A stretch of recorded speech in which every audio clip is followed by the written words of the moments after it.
ہم آج کل سیکھ رہے ہیں یحییٰ علیہ السلام اور زکریا علیہ السلام کی سٹوری. آئی تھنک کہ جب سے ہم نے شروع کیا ہے تو یہ فرسٹ ٹائم ہے جو ان کا ذکر پڑھ رہے ہیں ڈیٹیل میں. پہلے سورۃ آل عمران میں پڑھا تھا تو وہ شاید وہاں پہ بہت کم اسٹوڈنٹس تھے جنہوں نے سیکھا. موسٹلی جز 11 سے ہی اسٹارٹ کیا تھا. تو یحییٰ اور زکریا علیہ السلام کی ایک انٹرسٹنگ اسٹوری اور لرننگس جو ہم وہاں سے لے رہے ہیں پیرنٹس کے لیے بہت ہی اہم پوائنٹس ہیں ان کے لیے، خاص طور پہ ان لوگوں کو جن کو اولاد کی ضرورت ہوتی ہے. تو عموماً کہا جاتا ہے سورہ مریم پڑھیں.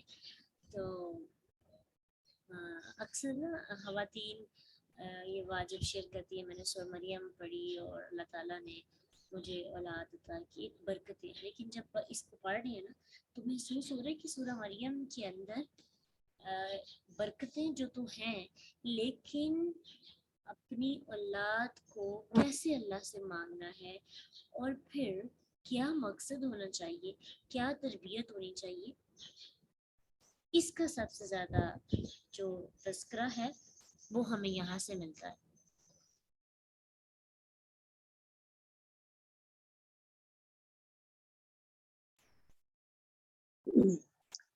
اولاد کی تربیت کے حوالے سے اولاد کے لیے کی جانے والی دعا اور اولاد کی جو خواہش رکھتے ہیں ان کے لیے بہت ہی خوبصورت باتیں اور خوشخبریاں بھی ہیں.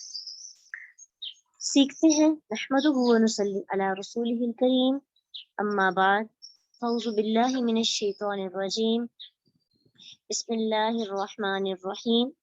رب اشرح لی صدری ویسر لی امری واحلل عقدۃ من لسانی یفقهوا قولی رب زدنی علما اللہم ربنا زدنا علما.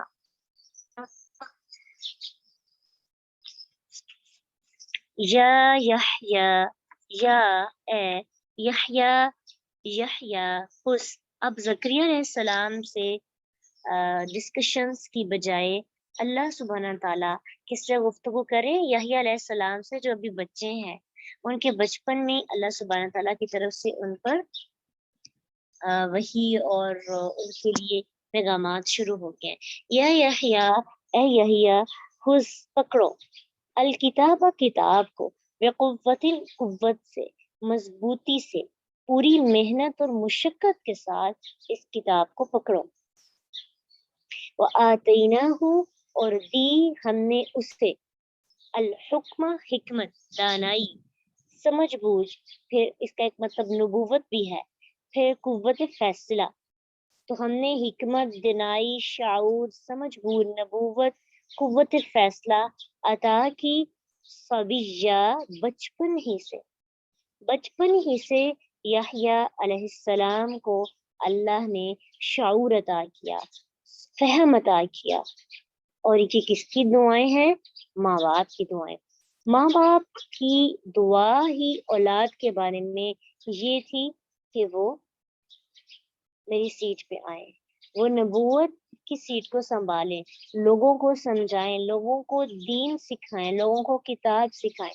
تو پیرنٹس کی جو وشز ہوتی ہیں، پیرنٹس کا جو خواب ہوتا ہے، اولاد کی پیدائش سے پہلے جو مقصد ہوتا ہے، اور پھر کیا ہوتا ہے کہ جتنا عرصہ پھر اس کی پیدائش میں لگتا ہے شبری کے بعد، تو شعوری یا لاشعوری طور پر ہم ایسی باتیں، ویسے ڈسکشنز کرتے ہیں، تو پھر اللہ تعالیٰ کی طرف سے وہ بچہ ان چیزوں کو کنزیوم کرتا رہتا ہے، اس کے اندر وہ سب چیزیں جاتی ہیں، سوچ ویسی پیدا ہوتی ہے، اور اللہ ہمارے اس مقصد کو، اس نیت کو پورا فرما دیتے ہیں.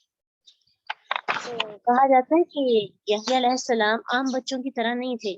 ان کو بچپن میں کھیلنے کا شوق نہیں تھا. ان کو بچپن میں ہی یہ بھی کہا جاتا ہے کہ 3 سال کی عمر میں انہوں نے تورات پڑھ لی، اور بچپن میں ہی ان کو نبوت کی فیلنگس جو ہیں وہ آنے لگی ان کے پاس، بلکہ پڑھانے کی صلاحیتیں بھی تھیں. تو عمری میں ہی اپنے والد کے علم و فضل، بنی اسرائیل کی سیادت اور وحی و نبوت کے وارث بن گئے، اور پوری قوت سے بنی اسرائیل کو تورات پڑھانے اور فیصلہ کرنے لگے. والد کمزور تھے اور یہ نوجوان، والد کی عمر کیا تھی 100+ تھی اور یہ نوجوان تھے، تو والد کی جگہ لوگوں کو کتاب کا علم سکھانے لگے. تو اگر کوئی ہم میں سے یہ کہے کہ جی بچپن میں کیسے پاسبل ہے، تو اس میں آپ نے بہت سے ایسے قصے سنے ہوں گے. کل ہی میں ایک چیز سن رہی تھی کہ انسان جو ہے ڈیورنگ دا پریگنینسی آپ اپنے بچوں کو جو سکھاتے ہیں وہ بہت حد تک بچوں کے اندر وہ چیزیں جذب ہو جاتی ہیں اور اس کے اثرات نظر آنے لگتے ہیں. جیسے امام بخاری کے بارے میں بھی کہا جاتا تھا کہ وہ چھوٹی سی عمر میں انہوں نے حفظ کیا تھا. اور کیوں؟ ان کی والدہ جو ہیں جب وہ پیدا ہونے والے تھے تو قرآن بہت زیادہ پڑھا کرتی تھی. تو اب پیرنٹس کی دعا تھی، اللہ کی حکمت بھی تھی. اللہ تعالیٰ نے ایک بوڑھے باپ کو ایک نوجوان بیٹا عطا کیا، اور بوڑھے باپ نے نوجوان بیٹا اس لیے نہیں مانگا تھا کہ وہ ان کی وراثت کو سنبھال سکے، علمی وراثت کو سنبھالنے کے لیے مانگا تھا. تو دیکھیے اللہ تعالیٰ نے ان کی خواہش پوری کی اور پھر وہ بچپن میں ہی لوگوں کو پڑھانے لگے، خود پڑھنے لگے، سیکھنے سکھانے لگے، بلکہ انہوں نے تورات یہ بھی کہا جاتا ہے کہ حفظ بھی کر لی تھی. تو ہم بچوں کو بچپن میں کیا دیتے ہیں؟ کتابوں کی بجائے کھلونے دیتے ہیں. ٹھیک ہے، اس کا بھی ایک ٹائم ہونا چاہیے، لیکن ہماری اٹینشنز نہیں ہوتی. اگر ہم میں سے کوئی بچے کو، بلکہ مجھے خود باتیں سننے کو ملیں کہ اگر میں کسی چھوٹے سے بچے کے بارے میں کہوں کہ اس کو جو ہے لکھانا چاہیے، پڑھانا چاہیے، اس کی تربیت اس طرح سے ہو، تو آگے سے پیرنٹس کے یہی جواب آتا ہے کہ بچوں کا بچپن کیوں چھینے ہم ان سے؟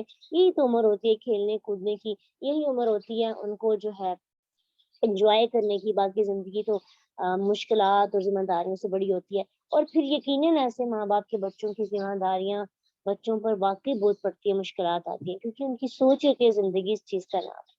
لیکن بچپنا ایسی چیز ہوتی ہے کہ جو چیز آپ نقش کرتے ہیں نا اس ایج میں، وہ بچوں کے اندر فٹ ہو جاتی ہے اور بچے عمر بھر نہیں اس کو بھولتے. یہ جو 5 سال تک کی ایج ہوتی ہے نا، یہ بہت ہی حساس عمر ہوتی ہے. جو چیزیں، جو عادتیں، جو فیلنگس، جو باتیں لکھی جاتی ہیں وہ پھر عمر بھر رہتی ہیں. تو ہم بچوں کو 20 سال تک بچے رہتے ہیں، بچے تو ہیں، ان کو کیا پتا بچپنا ہے ان کا. تو بچپنا ہم بچوں کو خود دیتے ہیں. اب دیکھیے یحییٰ علیہ السلام کہ پیرنٹس کا ان کی پیدائش سے پہلے مقصد کیا تھا، تو وہ مقصد جب واضح ہو جاتا ہے ماں باپ کو کہ ہم نے اپنی اولاد کو یہ بنانا ہے، اپنی اولاد کے لیے یہ فیلڈ چوز کرنی ہے، تو پھر ویسے ہی کرتے ہیں. تو میں بھی آپ کو یہ سنانے لگی تھی کہ ایک فلپائن سے ان کے بارے میں شاید بتایا جا رہا تھا کہ ان کی 4 بیٹیاں تھیں، تو انہوں نے اپنی ہر بیٹی پہ ایکسپیریمنٹ کیا. وہ ایکسپرٹ تھے میتھ میں یا کسی بھی سبجیکٹ میں. تو جب ان کی پہلی بیٹی ہوئی تو انہوں نے سوچا کہ اس کے بارے میں، مطلب اس کو ہم نے یہ بنانا ہے. تو پریگنینسی کے دوران جب خوشخبری اللہ نے دی تو انہوں نے ویسی کتابیں پڑھنا شروع کر دی اور ویسے ڈسکشن شروع کی. تو کہتے ہیں کہ جب ان کی بیٹی پیدا ہوئی تو 10-12 سال کی تھی کہ اس نے گریجویشن تک وہ اپنی اس فیلڈ میں کامیاب ہوئی، اور 16 ایج جب اس کی تھی تو پی ایچ ڈی ہولڈر وہ بن گئے. اسی طرح ہم نے دوسری بیٹی پر بھی ہم نے کسی اور سبجیکٹ میں ایکسپیریمنٹ کیا، میوزک میں کیا، اور پھر سائنسی سبجیکٹ میں کیا، میتھس میں کیا، اور ایک اور سبجیکٹ تھا جس میں انہوں نے چاروں بیٹیوں پہ ایکسپیریمنٹ کیا.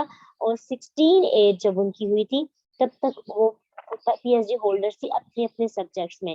یعنی پیرنٹس نے کیا کیا کہ ویسی چیزیں اور ویسی باتیں کرنا شروع کی، کتابیں پڑھنا شروع کی جب ان کا جو بننے کا، جو بچہ کی پیدائش اور اس کے بننے کا جو چل رہا ہوتا ہے اس پہ.